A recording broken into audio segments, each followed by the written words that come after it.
Hey, this is Nathan McCorkle, and this is Jeff Battles. And real quick, we just wanted to talk to you guys today about a powerful attribute that anybody can develop, and it is developable, that's a word, and it's called persistence. And I just want to share a quick story in my life that just kind of really highlights how vital this is. Because, see, I believe that all breakthroughs start in that place where persistence has to really come alive. So an example in my life, I remember several years ago when I was doing door-to-door sales, right? I ended up doing really good in that industry, but one of the breakthroughs I had came in the winter, and it was sub-degree weather. So right now, we're in January, and it's freezing outside, and I was outside walking around. I didn't have that many clothes to my name. I had just gotten out of jail and was wanting to do better for my life, and this place gave me a shot, and it was freezing cold outside.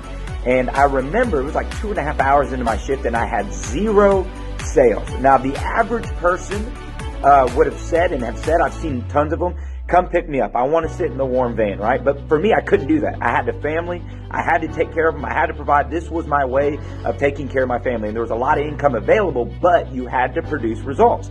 So I remember about 2.5 hours in, and my hands felt like they were going to fall off. I mean, they were freezing cold. I know if you live in cold climates, you know exactly what I'm talking about. My face was like the wind was ripping my face off. And I remember just stopping, and I was looking up, and just like tears welled up in my eyes, and they're just flowing. I'm just like, I'm by myself. See, everybody had known me as just this guy, but they didn't know those hidden places in my journey where it was just me. And I just said, God, I just need help.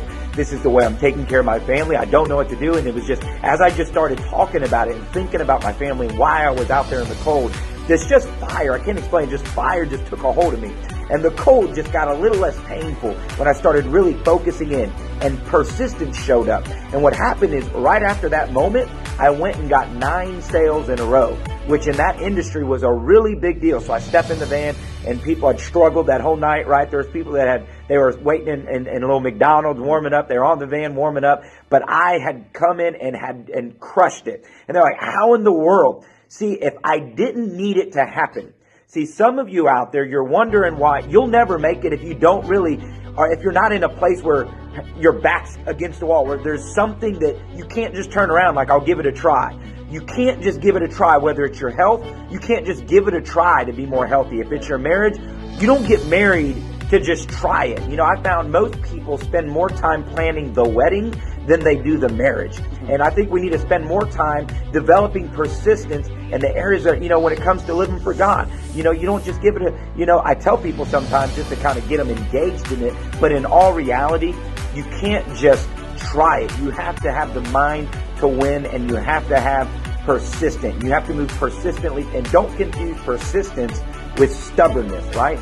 Stubbornness is the opposite, negative polarity. Stubbornness is going the wrong way and not allowing anyone to coach you the right way. Persistence is you know where you're going, you know the key behaviors that you need to do, and you aggressively work towards that direction.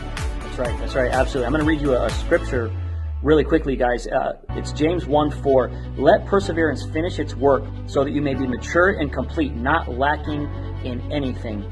It doesn't say not lacking in certain areas. It says not lacking in anything.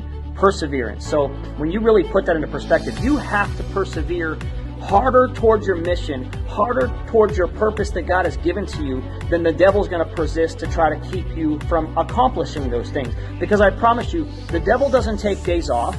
He doesn't take vacation days. He doesn't ever stop letting up on you. So you can't let up on what God has for you. See, the problem is, persistence into a direction that God never told you to go to begin with is exactly where the enemy wants you to go.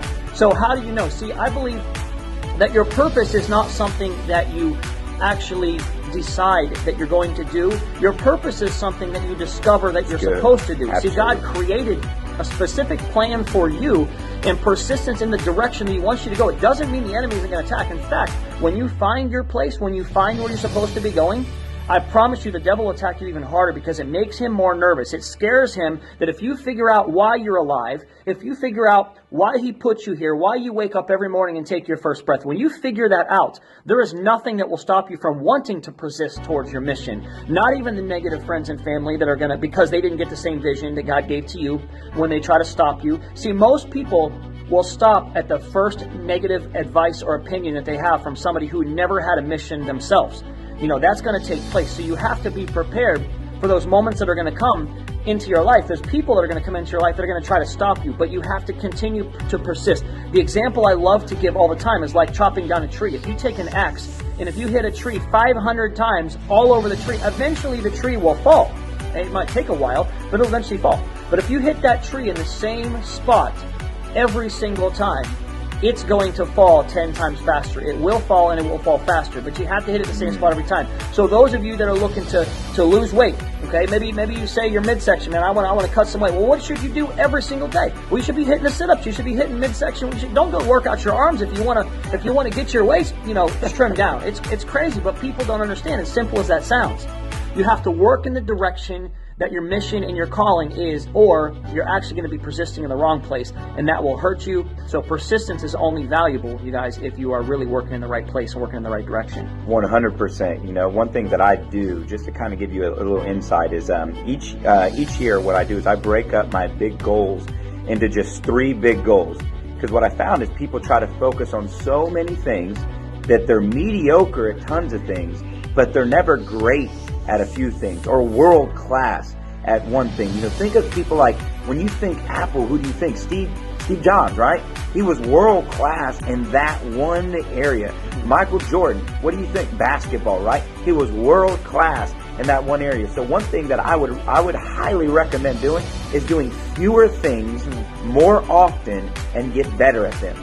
That was a game changer for me. I did fewer things more often and got better at them. And that's an aspect of persistence is focus.